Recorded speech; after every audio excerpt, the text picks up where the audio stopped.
I watch buyers lose homes or overpay for the same reasons every single week. If you're house hunting in Ottawa, one of these mistakes will hurt you if you're not careful. The first big mistake I see is that people don't know what their comfortable budget is, right? There is a difference between your max budget, your starting budget, and what you're comfortable with. Knowing what you're comfortable with is very important about living your life, especially if you have a young family. So you want to make sure you've calculated, what are my expenses with this property? Property tax is going to cost me. What are my utilities going to be? And then on top of that, you want to make sure how much are you able to save? How much are you going to be spending for different things like, traveling, extracurricular activities for the kids and stuff like that. Next one is falling in love with a home before thinking about resale. So oftentimes I do see a lot of people jump into the first few homes they see without thinking about the bigger picture. You want to make sure you know what the value of that neighborhood is currently, what's going to be happening in the next few years, is there new developments, and then what is this home going to appreciate for you over the coming years? Is it going to be appreciate faster than a home in that neighborhood or in that neighborhood? What do you think is the better option for you? That's what you got to look at. Another big mistake I see is overbidding in price ranges that are no longer competitive. So looking at, if we talk about townhomes where there's tons of inventory, why would you be overbidding for a property that is probably not your forever home? It's probably just an in-between home between this home and the next one that you're going to buy in the next 5 to 10 years. There's no need to overbid for properties that there's lots of inventory for. I understand there is some bidding wars on certain particular neighborhoods, certain particular properties.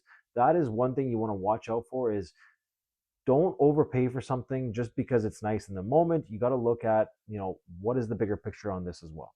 Now, here's a huge one. Ignoring resale homes and only chasing new builds. Oftentimes, I see people fall in love with the new shiny object where they're looking at new builds only. I only want new build, this and that.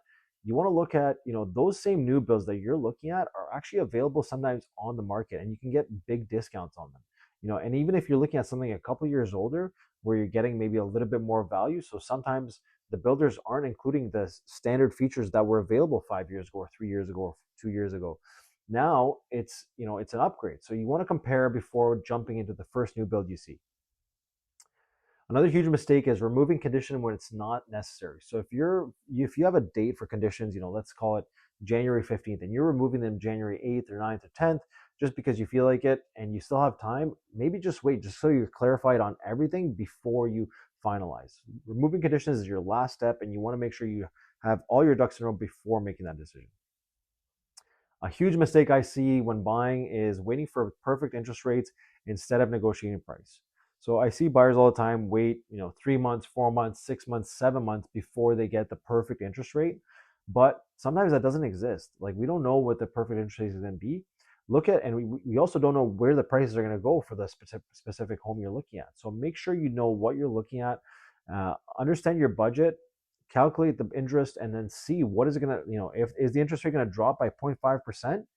But what if prices increase by 10 or 15 or 20 or 30,000 in that neighborhood? That's one thing you got to calculate before making that decision. Another mistake I see is treating all Ottawa neighborhoods as if they behave the same.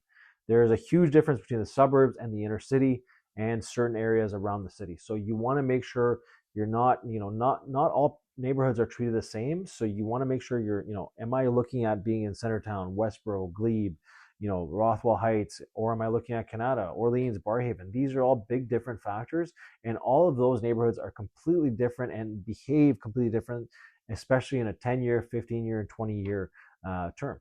Now, to wrap up, strategy must match the area, price point, and timing.